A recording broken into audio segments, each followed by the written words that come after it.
कल से तुलसी पत्र लेकर आना। एकादशी का यहाँ मंदिर है, वो भी दर्शन कर सकते हो। तप्त कुंड में स्नान करना, पर गर्म बहुत है,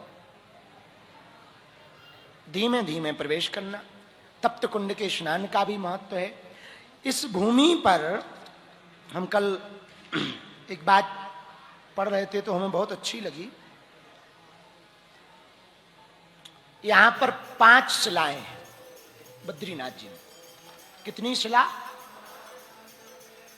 नारद शिला, बाराह शिला, मार्कंडेय शिला, गरुड़ शिला और नरसिंह शिला। यहां पर 5 धाराएं। कितनी धाराएं?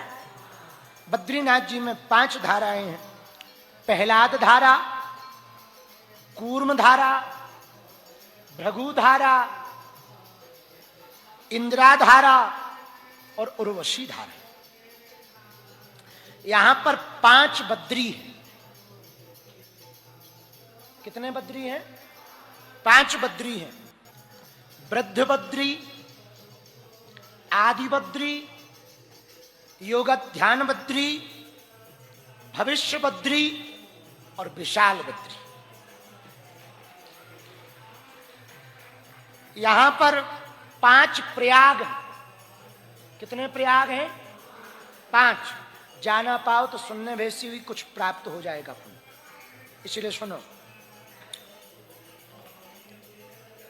विष्णु प्रयाग, नंद प्रयाग, रुद्र प्रयाग, देव प्रयाग और कर्ण प्रयाग। यहां पर 5 कुंड हैं। कितने कुंड हैं?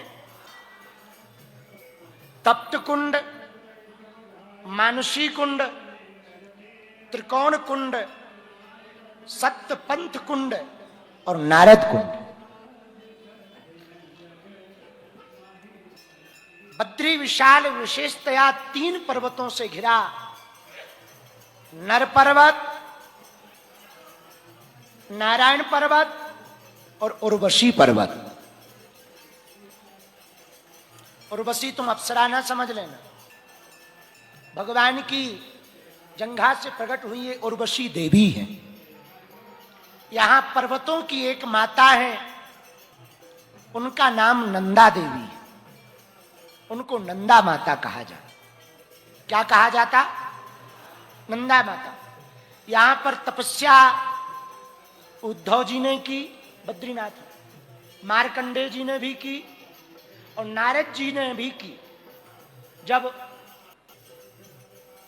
विश्व मोहिनी के चक्कर में नारद जी फंस गए थे, उसके बाद प्रायश्चित करने के लिए यही तपस्या करने आए। इसकी कथा हम आपको कल सुनाएंगे। यहां पर एक जगह और है जिसको देवताल कहते, वहां 5 ताल है।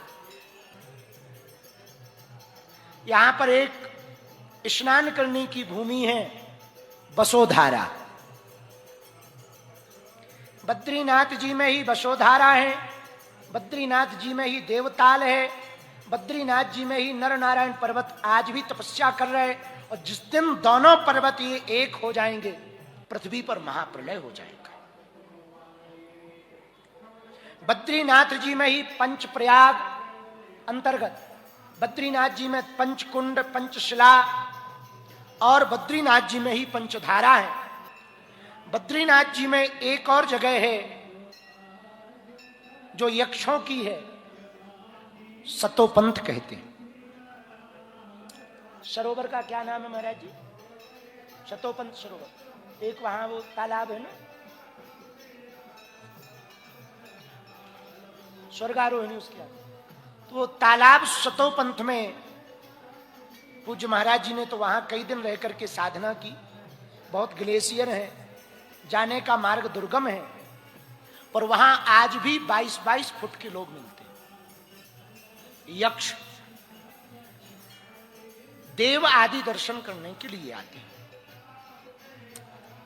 बद्रीनाथ भगवान की मंदिर परिक्रमा के ठीक पीछे में एक और जगह है, वहां आप लोगों में से सब लोग में कुछ लोग जा सकते जिनको श्वास की दिक्कत ना हो, ज्यादा दूर नहीं है, 1 घंटे की वॉकिंग डिस्टेंस पर है चरण पादुका। चरण पादुका जहां भगवान ने दंभोदभव से युद्ध किया था सहस्त्र कवची से, इसको 1000 कवच थे, उस स्थान का नाम चरण पादुका है।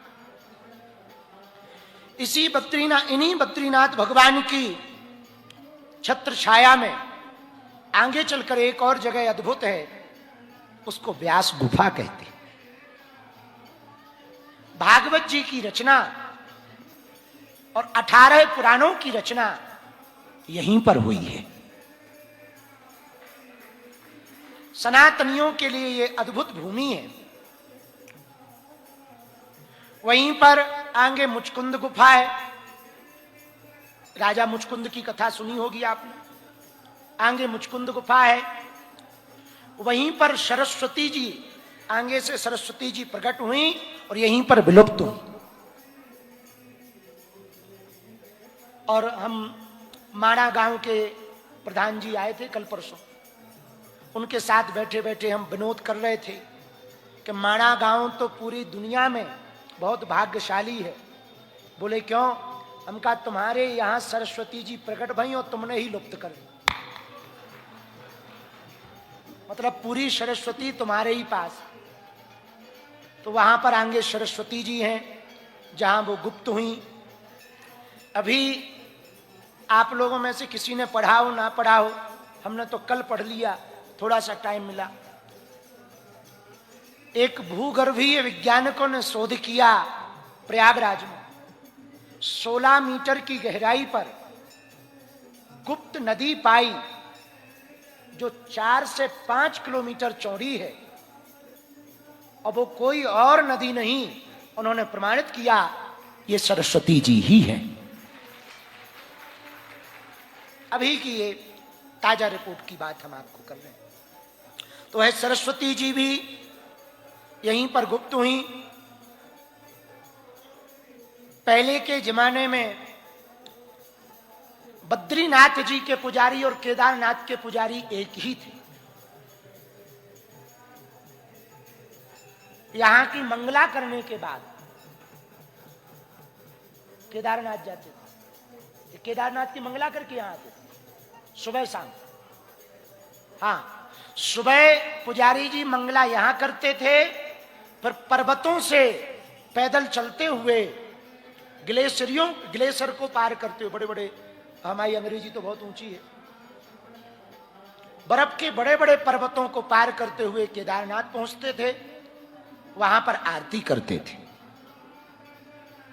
वर्तमान में कोई जाए तो कम से कम 13 दिन लगेंगे, कम से कम। पर जब कोई, देखो, भूतों की उपासना करने वाला भूतों के जैसा दिखने लगता है। भूतों की उपासना करने वाला भूतों के जैसा दिखने लगता है, भगवान की उपासना करने वाला भगवान के जैसा दिखने लगता है। स्वभाव होता है। तुम जिससे ज्यादा फोन पे बातें करोगे या अकेले में या बैठकर दोस्ती जिससे होगी, अपने आप उसके गुण तुम्हारे भीतर आ जाएंगे। हमने 2 मित्र देखे, आंखों देखी बात बताने। एक को आदत थी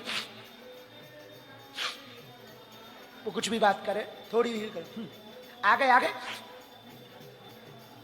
वो एक मित्र एकदम ठीक ठाक था, लेकिन उन दोनों की इलू इलू हुआ। तो जो उसकी घरवाली थी, जब हम उसके घर गए तो वो भी, गुरुजी आ गए, वो भी करने लगी। हाँ, ये स्वभाव का लक्षण है। हमारे शास्त्रों में संगति पर बड़ा जोर दिया गया। संगति पर जोर देने का एकमात्र कारण है कि हम जैसी संगति करेंगे वैसे गुण अवगुण हमारे अंदर आएंगे। संतों की संगति करेंगे, माला और भगवान की भक्ति अपने आप चित्त में आ जाए। ये जितना हम बता पाए ना,